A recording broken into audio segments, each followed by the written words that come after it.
Thank you for coming to Howard County Council meeting for June 25th. And if you will all rise, Councilman Alexander will lead us in the Pledge of Allegiance.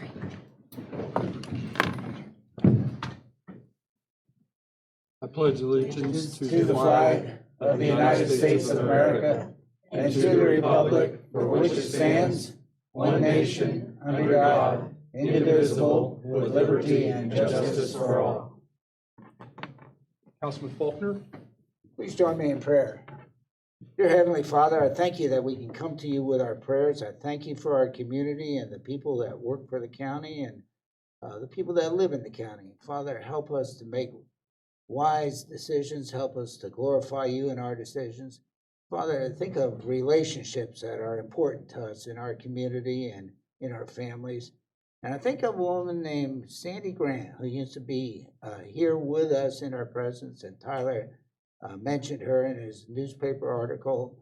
I ask you to bless the family of Sandy's and help us to remember her commitment to community service.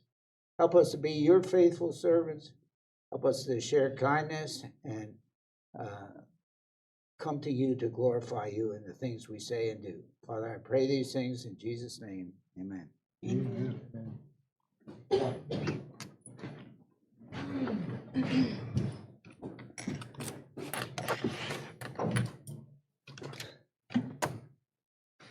Thank you, Frank.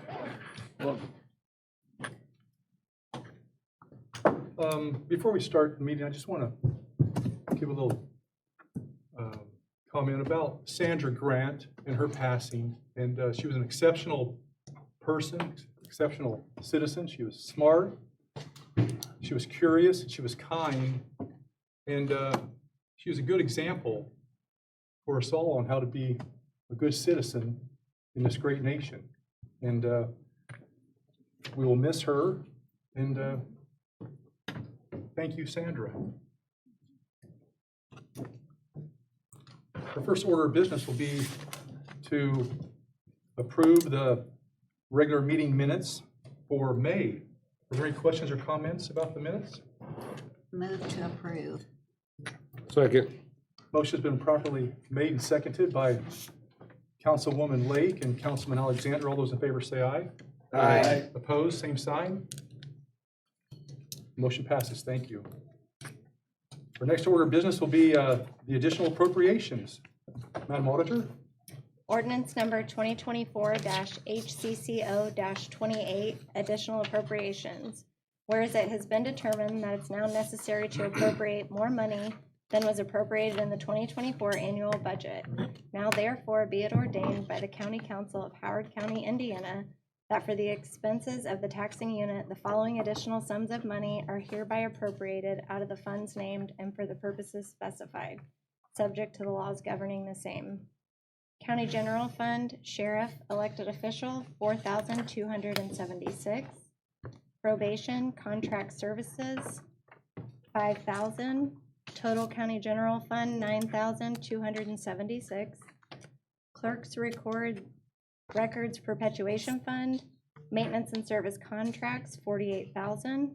Total Clerks Perpetuation Fund, $48,000. Cumulative Bridge Fund,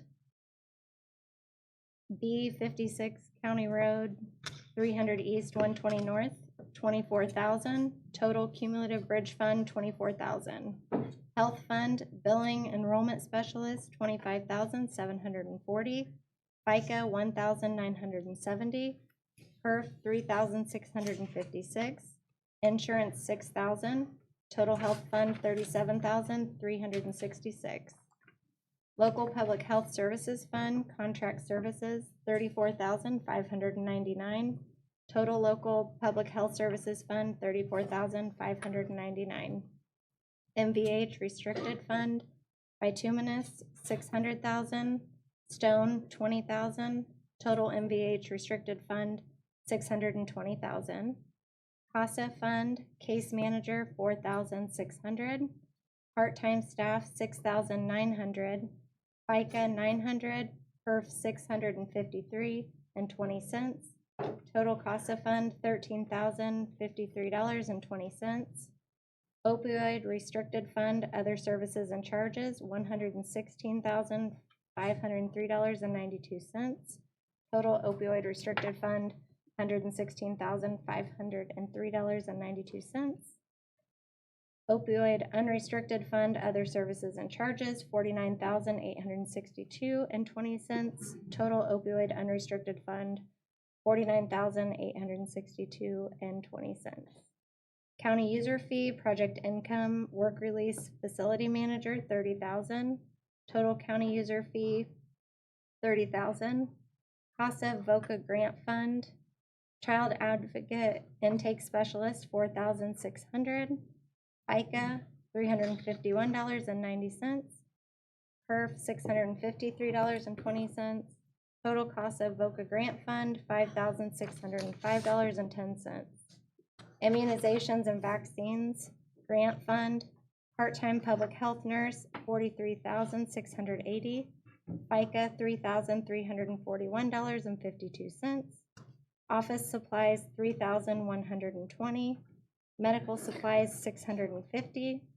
Communication language line, $1,500. Advertising and publications, $24,900. Printing, $1,975. Rental event space for conference, $2,000. Postage, $1,720. Travel and training, $4,491.60. Maintenance and service contracts, $1,200. Contract services, $8,408. Equipment, $43,000. Total immunization and vaccines grant fund, $139,986.12. Total additional appropriations for all funds, $1,128,251.54. Thank you very much. That's a nice job. If we can have Sheriff Asher up here, please. I was hoping she could repeat all that. Not so much. Sorry, I was running a little bit behind. But you helped the lady. Thank you, sir. Thank you very much. Easy calling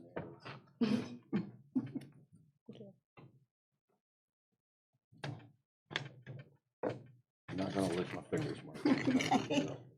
Jerry. Thank you. Thank you. All right, there's commissary report for the month. What I'm on the agenda for is, I believe, hopefully everybody got their email last Friday. I sent this letter out last Friday. Every year, the Supreme Court sets out pay increases for the full-time prosecutor. Part of my salary is 80% of that. So it's a 3% bump come July 1st. It equals $4,276. Are there any questions or comments for Sheriff Asher? Thank you. Pretty cut and Appreciate dry. it. Thank you very much. We can have Mr. Justin DeLong, probation. Good afternoon. Good afternoon. How you doing? I'm all right. Hope all's well with you. Today I have two additional appropriations on the agenda. The first is in our county general account. It is for $5,000 under contract services. I'm requesting that $5,000 to purchase a contract for a yearly lease of a victim assistance program. So it'll help us store our data and help us do all of our reporting for that. So it's a program that we get grant funds to operate through community supervision every year. We do it for 2-year stints. We just got notice that we got re-up for the next 2 years. And I would like to have a program where we house all of our victim information and we can make all of our reports nice and clean. That is what that request is. I have talked with IT Director Stevens. It's my understanding that he would be able to foot the bill for that moving forward, but he didn't have the money in his budget this year to take that on. So I was going to go ahead and get rolling into the program, and then in next year, barring any crazy incidents with his budget, he would take on the $5,000 per year thereon. So this is a computer program that helps you track abuses and Yeah. things with your clientele. And so it's just a program that you rent, Yes. is that right? Yeah, it's a program that we basically lease the program. Right now, we're keeping track of all of our stuff on spreadsheets. There's hundreds of lines of data and information. It's not very user-friendly, and it's kind of tough to work through. So this program is designed with that in mind because it is a federal report, so it's nationwide. So it generates the report for us and helps us track our data. So Do you keep the data if you decide not to renew this contract, this You know, purchase? that is a good question. I will get into that for sure. How do we extract our data so that we don't have to continually refer back to it? Mhm. I do not have that answer for you today. Okay. Is this for like a year-long term, or since we're basically halfway through the year, is this for half a year or for? This is a full year. The bill wouldn't be due until next July or June 25 for the following year. Then that's something that you think IT might squeeze into their budget somehow. Yes, moving forward. Perfect, thank you. Okay. And your next one? The second additional appropriation, I went to the PAC committee regarding a field officer position. Long story short, at the beginning of the year, we were under the impression that we had a field officer position that was associated with a court grant. So we hired a position for somebody who worked for us as a detention officer. We were not able to move that person into a field officer position early on because something to do with the funding and the way that it went. So we requested that the additional appropriation for $30,000 to go ahead and move this person to a field officer position, knowing that when we lose a field officer in the future, because we do lose them to being law enforcement or to becoming probation officers or things like that, we would go back to our original number of field officers. So the idea wasn't that we would refill that position moving forward. And as luck would have it, attrition has hit us already. So we only had to fill the position for a couple months, the additional position for a couple of months. So we have not rehired that position. We don't intend to. If we do, I'll come back to PAC to ask for an additional person moving forward. At this point in time, we have our original group, but we still have expended more money than we had budgeted for this year because we hired the additional field officer. Does that make sense? We were budgeted 5. We had 6 for about a month and a half. So there was that month and a half that I need to cover, which is not $30,000, but that is what I was approved for because we did not know how long this was going to take. We didn't know how long we were going to be utilizing 6 field officers versus 5. And this, go ahead. Do you want to reduce this appropriation or leave it as it is? I mean, It's in our project income. right, so it's going to money stay that, there? Yeah. as far as, it's up to you guys. It's sitting in our account. If we want to reduce it, we could reduce it. I mean, I don't know how much at this point because I didn't realize we were gonna have this issue until a few weeks ago. So it was after all the work that we did to get it to go through. So Any questions or comments for Dustin? Thank you. thank you very much. Have a good Appreciate it. evening.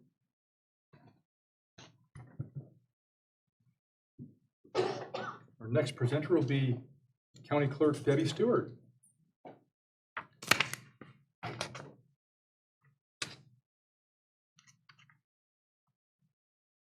Good afternoon. Okay, what I'm wanting to do is appropriate money into from my clerk's perpetuation fund to my maintenance and service contracts that I have a line item in that fund for, to pay 2 invoices to Document Mountain, who has been scanning all of our court jackets. We have spent roughly $500,000 already on this project, and from the ARPA money, and I want to keep it going. So I told Pam I would go ahead and pay these two invoices out of my perpetuation fund. And then I'm gonna meet with Kevin and try to get a plan so we can continue. Okay.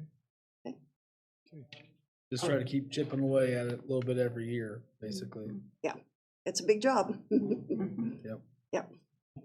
Any questions or comments for Madam Clerk Debbie Stewart?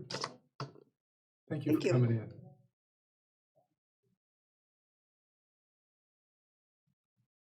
Our next presenter will be Howard County Highway Department Amber Toll.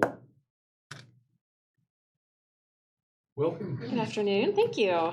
I have 3 additional requests. The first one being for my cumulative bridge fund, 1135. And this is a request for $24,000. It's a mitigation fee for Bridge 56, that's on County Road 300 East, just south of Sycamore.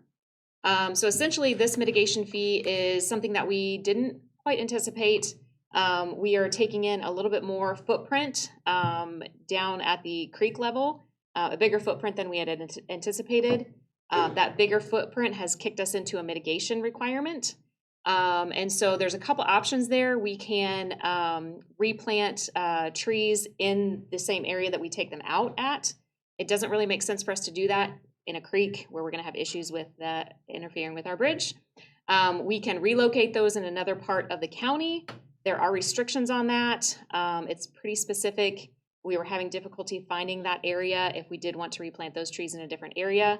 The third option, which is a pretty quick option and is what we're trying to do in this case, is to go ahead and pay the fee. It's basically a fee for your sins kind of thing. So IDEM has a function where we can pay just a $24,000 fee to kind of pay for the trees and landscape that we're taking out for this bridge. Are you happy with that? Is that your? I'm happy preferred? with that, yeah. Okay. Yeah. It's quick and it will help us keep on track. And in this case, it makes sense. We've done the other options in other cases, but in this case, it does make sense to just pay the fee and move on. Yeah, well, you don't want the trees to take root and mess up what you're doing for Right. future work, so. Yeah. Don't love the idea, but I mean, if you've done all your due diligence, that's fine. So without going too deeply into Sure. this subject, if you had this is a creek or ditch or something in eastern Howard County, Mhm. would it be acceptable to plant trees in western Howard County? Or are you violating some, well, it's gotta be in a similar area? It's a little dicey. They try to keep it in the same area, the same flood areas, the same, that kind of area. You can do it. We've done it where we've taken them a little bit farther away.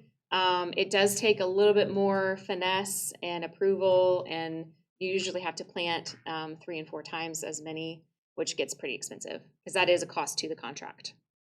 And So- one other question would be, what if you planted a tree in a schoolyard or something, instead of- It has to be in certain areas, and I'd have to check on that. So the I don't area know. complicates it, where It- somebody it say, hey, complicates we'd it, yeah. love to have a tree in Sure. this area. And they're very specific trees. They're usually not the most lovely trees that people want in their yards. They're mitigation trees, so. What is a mitigation tree?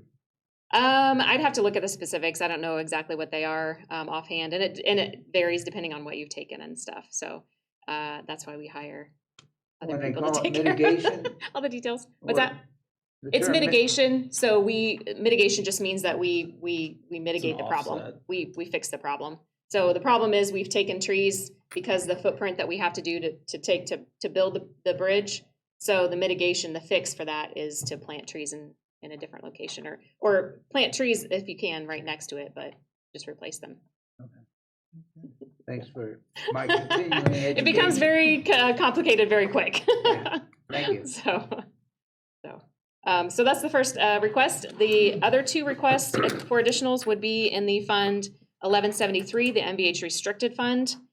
So I'm requesting $600,000 in my bituminous line for asphalt, and then another $20,000 in my stone line. And these would be, we've had some funds accumulate into this fund. This is a restricted fund. There are very specific ways that we have to use these funds, and we cannot let them accumulate too long. We need to spend them, that's the point of them.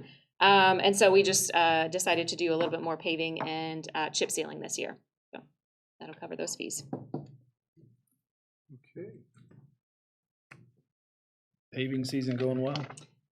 It's going. We're through most of the east side, and next week we'll be moving over to the west side of the county. So we've had some rough spots, but we're working through it. So. Are there any questions for Ms. Toll? Thank you for coming. All right. Thank you. Appreciate it. Our next presenter will be Health Department's James Best. Good afternoon. Good afternoon. I have 3 different items for additional appropriations. The first is 1159 Health Fund for $37,366. That is to cover for the billing enrollments, salary and fringe. That's a position that right now, until the end of June, is funded out of a grant. So that grant's ending. Wanting to fund that out of 1159, and then next year, that position will be funded out of the HFI or 1161 fund. So that's the plan on that. This is to get us through the remainder of the year. And next is at 1161 for $34,599 or $589. That is an additional money that was, I don't know, awarded or distributed to us after we did our original budget planning. So that was the extra amount of money that was left over from other health departments that didn't opt in, or other counties that didn't opt in. So then they took the amount of money that was left and divided it out to the opt-in counties, and that was our portion. So I'd like to appropriate that for grants and contracts. So we will try to get that money granted out to partners in the community that'll help us reach our KPIs for the community. So money, we'll be giving that money out to other organizations. That's the plan on that. And then the last one is 8925. That's the immunization grant. So we have that currently. That's the one I was telling you that we had our billing enrollment specialist paid out of. So this year we're looking to move her out of that and have an additional part-time immunization nurse instead. And that amount is $139,986.12 for that grant. So it's we're gonna be able to buy out some more equipment. A lot of it is they're wanting us to replace our refrigerator and vaccine fridge and freezers. So it's a large portion of it. It's like $40,000 in equipment. So that's 8925. I passed out some magnets to y'all. So we're also real busy right now with preparing for, we're gonna have a booth out at Haynes-Apperson, so we'll be doing some outreach there, trying to get people to know some of the services we provide. We'll have some swag items to hand out, try to encourage people to reach better public health goals, you know. We'll have jump ropes and magnets and bug spray, you name it. We got some things like that that we're buying with HFI money, so come visit us. We'll be at the Haynes-Apperson and the 4-H Fair. Okay. You got any questions for me? Any questions or comments? Just the If you want any more comment. magnets, just come see us. We got a lot more. We got a lot I only more. grabbed a I handful. love this. Okay, this is Yeah, such a good those are nice to idea. have. And such a health consideration when the weather's so hot like it is right now. You know. Yeah. Oh, and thank you for the good job that you're doing because you are growing. Yes, and we you're are. still one director, okay, so Yeah. thank you. We will be talking soon. Oh, yeah, Budget time. okay, for budgets, okay. How many counties did not opt in? I assume most of Oh. them did based on. Well, I can tell you now, they're all in, Okay. but I can't remember exactly That's how many fine. didn't. I want to say maybe like half a dozen didn't, Okay. something like that. It's been a while since I've, That's but I do know that now for 2025, everybody's opted in. okay. I knew that was a thing. So this sum for 1161 won't be around for next year, probably. The 1160, the additional, Yeah. that amount, right, so that'll just be for this year. And then next year, 1161, We'll cover. from what we appropriated last year, it's doubled. Yeah, it So covers it's a lot. Yeah, so it'll be a whole lot, Okay. yeah, different. And then that will also have contracts and grants Yeah. in it, so. Great. Thank you. Thank you very much. Thank you. Appreciate you coming in. Yep, thanks.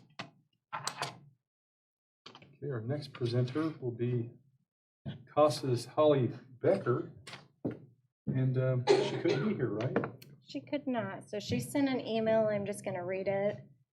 On May 10th, she submitted a request for a PAC meeting to propose an increase to the hourly rate for CASA staff members. This increase is funded by the IYI Strengthening Youth Programs in Indiana grant provided by the Lilly Foundation. We have already received approximately $210,000 from this grant for a 3-year cycle. I met with the PAC committee on May 16th to request an increase to the hourly rate for CASA staff to $21.43 per hour, effective May 26th. On May 17th, I received confirmation that the committee unanimously recommended the proposed salary increase. Subsequently, I submitted Form 1s for budget lines 1212 and 8146. Additionally, the CASA program of Howard County has received an increase in our VOCA grant. We continue to pursue new grant opportunities to further support our program. Since the beginning of this year, we have served 211 children. However, there is currently a wait list for children in need of an advocate. We are actively recruiting new CASA volunteers to address this demand. Thank you for your continued support of the CASA program of Howard County. Thank you very much. Very nice letter, very Yes. informative. And she did come through PAC on this request, and it was approved. And it's primarily a staff retention. She's trying to keep what she has. And she's got a very, very small staff. I'd say her staff is one of the most effective of all of them in Howard County government. And John, yeah, we were very, very interested in what she had to say because of the children that are affected by the work that she does, and they were underpaid, actually. So Yeah. we went ahead and decided that if the council would approve, that we would bring them up to a salary that would help them get more for what they're doing, because there are a lot of them working probably just as volunteers almost. So we're trying to bring them up to a salary that would benefit them as well as how they're benefiting the community. So it was a very impressive presentation. Yeah. Any questions or comments about the CASA request? If not, we'll move on to Howard County Commissioner President Jack Dodd and the opioid restricted and unrestricted funds. Good evening. Good evening. As you are aware, periodically we get distributions from the state on opioid funds. And that's what this is. This is another distribution of funds. So we need to get these allocated. And we get restricted and unrestricted funds. So that's what we're doing, is allocating these funds into our fund for opioid, so that we can get those distributed out to the community. Any questions? Any questions or comments? Where was this money? Where did it come from? I mean, who sent this particular amount of money, or is this just a carryover of a previous? These are from the lawsuits that the Attorney General has filed. Right, and so you're just getting another payment on And those? these come from various Right, ones. I'm not sure which one this comes from, because Okay. there's several. okay, I So I'm know. not sure which one this comes from. Okay, thank you, Jack. And we get these, we will continue to get these periodically. There are numerous defendants, and they settle at different times. So we may settle with Meyer Store, we may settle Right. with Kroger, we may settle with CVS. That's why the money comes in at different times, so there's a different settlement. Right, and I knew that. I just wondered if we knew specifically which store this had come from, but I just appreciate the fact that they are on top of it and paying us for some of the damages that we've had because of it. We're very much appreciative for these. So we try to put them to good use. Yeah, thank you to you and the other commissioners for doing your due diligence and figuring out where best to fund that within the county. Amen. Thank you very much. Well, You all heard it. Is there any questions or comments about any of the additional appropriation requests? If not, I will entertain a motion. Mr. President, I move we approve these additional appropriations as presented. Second.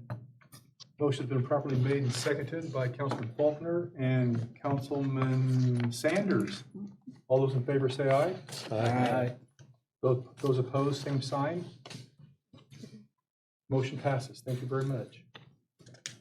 We'll move on to transfers. Resolution number 2024-HCCR-11, transfers.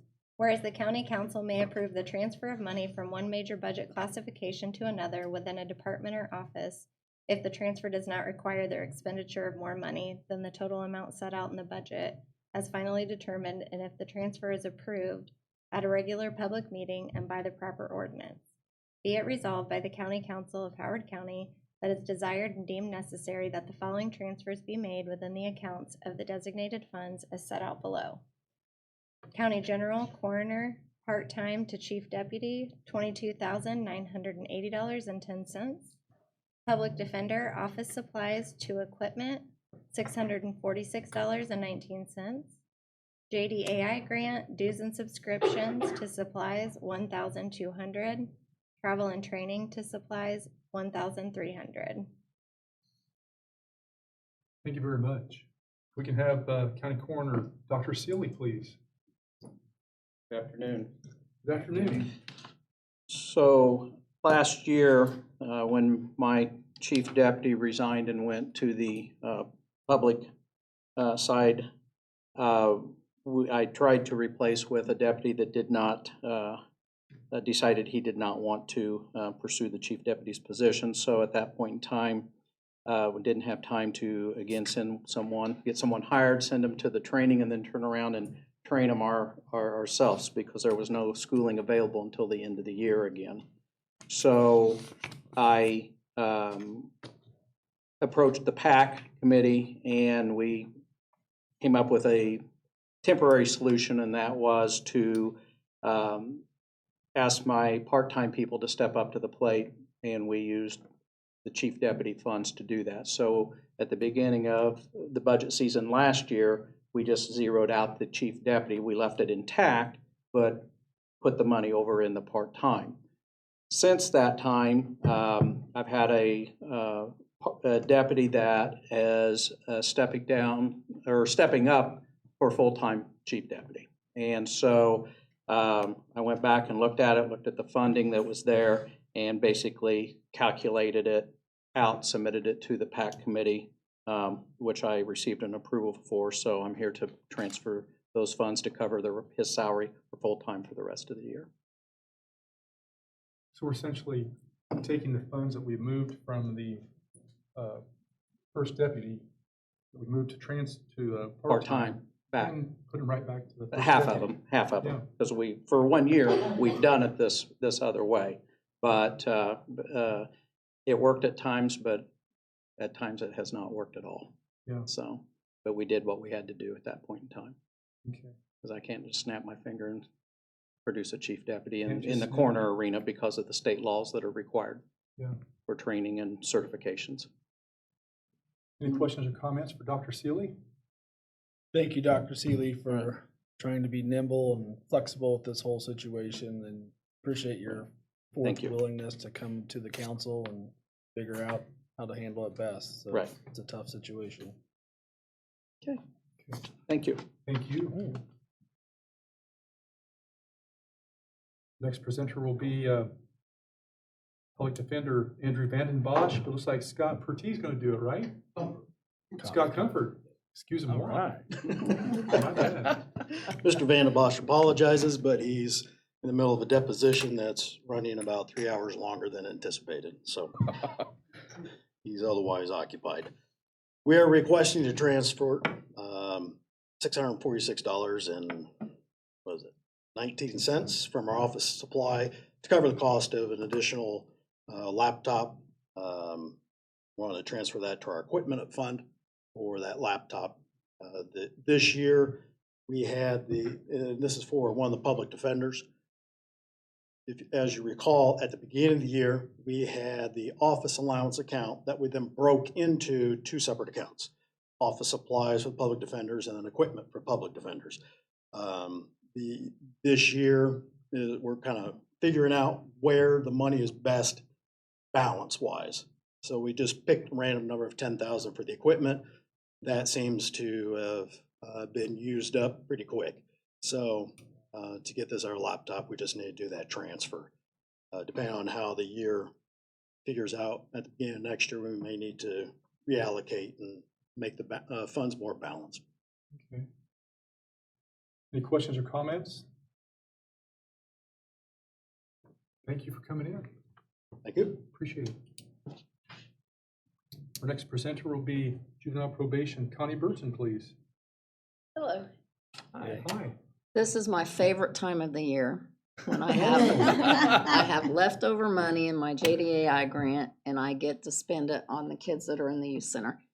So I want to transfer this money from dues and travel into our supplies. And with that, we'll be buying gardening supplies, gardening beds, games, books, exercise machine. So, and all these packages come to me and it makes me so excited. Well, far out. Oh, I just love it. And it's not my money, so. And it's grant money too on top of Right, it. thank you for your enthusiasm. Oh, yeah. Isn't it my favorite time? Okay, any questions or comments for Ms. Burton? What does the AI mean in JDAI? It's Juvenile Detention Alternative Initiative. Mhm. It was a program designed to detain less kids in our secure detention and find alternatives to that. It's like a great program. It really has helped our county quite a bit and all over the state. And Connie, you worked very hard here in Howard County too, and I know that. Oh, thank you. About how many students would you have, or people do you have in there? Oh, goodness. Kathy's the better one to ask. Their daily population varies, probably 20 between secure and shelter care, 20 to 30. Mm.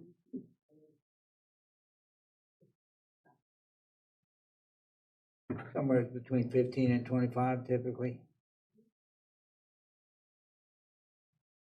Thank you very much. Appreciate it. If there's no questions or comments about the transfers, I will entertain a motion. I move to approve the transfers as presented. Second. Motion's been properly made and seconded by Councilman Maple and Councilman Cuthbert. All those in favor say aye. Aye. Those opposed, same sign. Motion passes. Thank you. The next order of business will be salary ordinance amendments. Ordinance number 2024-HCCO-29, salary ordinance amendments. An ordinance amending and increasing staffing and salary authorization to be paid county employees for the calendar year effective January 1, 2024 through December 31st, 2024, as originally approved for the year 2024, except where otherwise noted. Be it ordained by the Council of Howard County, Indiana, that for the said fiscal year, the following salary amendments are approved as additional changes to the basic salary ordinance for the same fiscal year. Necessary personal services appropriations have been approved previously to support the required expenditure of necessary funds. County General, Sheriff Elected Official, 4,276. Coroner, Chief Deputy, 22,980 and 10 cents. Part-time reduction, 22,980 and 10 cents. Health Fund Billing Enrollment Specialist, 25,740. FICA, 1,970. PERF, 3,656. Insurance, 6,000. CASA Fund Case Manager, 4,600. Part-time staff, 6,900. FICA, 900. PERF, $653.20. County User Fee Project Income Fund, Work Release Facility Manager, $30,000. CASA VOCA Grant Fund Child Advocate Intake Specialist, $4,600. FICA, $351.90. PERF, $653.20. Immunizations and Vaccines Grant Fund Part-Time Public Health Nurse Immunizations, $43,680. FICA, $3,341.52. Thank you very much. Are there any questions or comments about the salary ordinance amendments? If not, I will entertain a motion. I move to approve as read. Second. Motion has been properly made and seconded by Councilwoman Lake and Councilman Alexander. All those in favor say aye. Aye. Opposed, same sign. Motion passes. Thank you.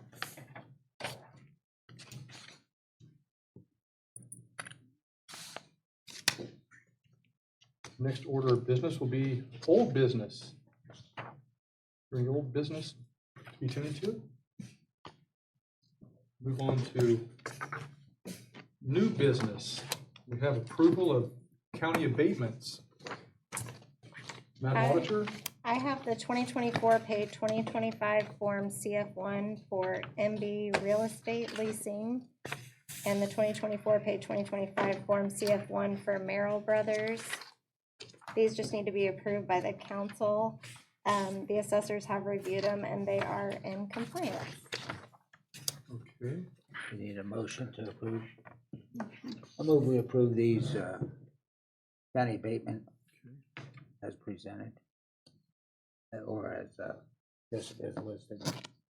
Do we need to approve this, or is this automatic? You need to approve that. Okay, well, motion's been properly made by Councilman Faulkner. Do I hear a second? Second. Second. Motion's been properly made and seconded by Councilman Faulkner and Councilman Maple. All those in favor say aye. Aye. Those opposed, same sign. Motion passes. Thank you very much. We'll sign these agreements.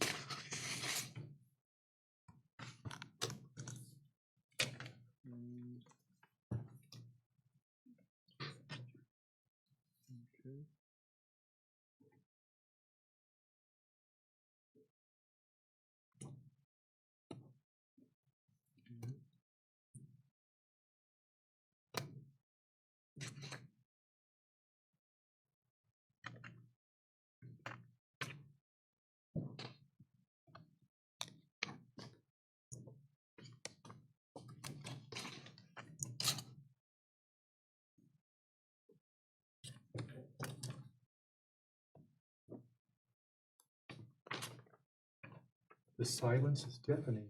Yes. Like a Jeopardy music or something.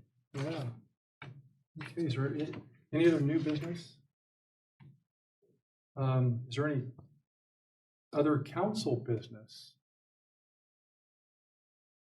Any public comments? I did want to make a comment. We had the good opportunity to go to the state convention this past Friday and Saturday for the Indiana County Council Association, and enjoyed spending time with a number of my colleagues here and ones from around the state. I felt like they had a really good, productive conversation. We got to meet with the Representative Jeff Thompson, who's co-chair with Travis Holdeman, the senator, for the state, local, and tax revenue task force. I felt like they did a really good job of presenting some of the challenges that local governments have as well as the state have regarding revenue. Also, Representative Jim Pressel, he's the chair of the House Roads and Transportation Committee. We talked, one of the things that he highlighted was just for an example, was that with the gas tax, cars with the new CAFE standards no longer have the same, they have greater efficiency than they used to, so the revenue that's produced from that fund is no longer what it used to be. So we have to think of ways to be creative and how to capture new forms of revenue. So it was neat to hear his perspective and how that affects our county. We had a lively discussion regarding from Luke Brett regarding, he's from the Indiana Public Access Counselor, about some of the challenges that communities have regarding open door laws, decorum, and some of the technology that's now coming in that will be changing January 1. Enjoyed Leslie Nashala, the state comptroller. She had a kind of a really good report on the state finances, which fortunately we're in really good shape as a state compared to others, and some of the plans that we have going forward on how to be able to maintain that and provide greater opportunities for our residents. So that's some of the highlights. We had a good fireside chat from some of the county auditors. So I appreciated the opportunity to be there and to go and to represent our county. It was a good day. I agree, and it was nice to be down there. We had a good representation from Howard County, and I too enjoyed it. And I thought that, you know, we have our little challenges here in Howard County, and we wonder if the state's listening to us as we request their help and assistance and guidance. And what I came away with is that Representative Thompson and Senator Holtman, these are men who are salt of the earth. They're humble, they're knowledgeable, and they're trying their best to solve these complex problems in a common sense, fair manner. And I left there kind of with a sigh of relief that, yeah, I can trust these people. These people are doing a good job. And I was very comforted by the people serving us at the state level. And that was a great takeaway. Yeah. It was, and there's always something new every year. And, you know, he talked about the open door law. There's some new changes in it. And if you don't go, I mean, you know, I've been going to conferences since I'm not sure when, but after the legislators meet, there's always new changes and new challenges. So it was wonderful. And again, the confidence that we can have in our state leaders, it's inspiring to us, because sometimes we think we're out here by ourselves, but they actually know what's going on and seem to care. So it was great. They actually know what's going on. Yes. That's key, yeah. Yeah. That was good. Okay, is there anything, Councilman Faulkner? So several of the county council members know that I help facilitate a group called the Howard County GOP Breakfast Club. And this past Thursday morning, we had an absolutely wonderful presentation by Captain Jordan Buckley, and the subject matter was technology on patrol in Howard County, the use of drones and how drones can be used effectively to find people, that maybe an Alzheimer's person that's lost in the woods can find escaped people, and compliments to Captain Buckley. He did a fantastic job. Very interesting, and a bunch of retired engineers that like technology really appreciated the presentation and the capabilities that are used. And interestingly, he said they have to be like certified by the FAA to be pilots of those. And these are not little toys. These are some sophisticated drones that have good capabilities. And he says a lot of times if there's an escaped person that's running through a cornfield, they can spot them, and pretty soon that escapee knows that it's time for him to head out to the street and get in the patrol car, because the drone's got him spotted. So very excellent presentation by Captain Buckley, and we certainly appreciate that from the Howard County Sheriff's Department. He told me he's going to call it the TOP program, Technology on Patrol. It's good stuff. Thank you very much. If there's no other comments, I will entertain a motion to adjourn. So moved. Do I hear a second? Second. Motion's been properly made and seconded by Council Faulkner and Councilman Sanders. All those in favor say aye. Opposed, same sign. Meeting's adjourned. Thank you.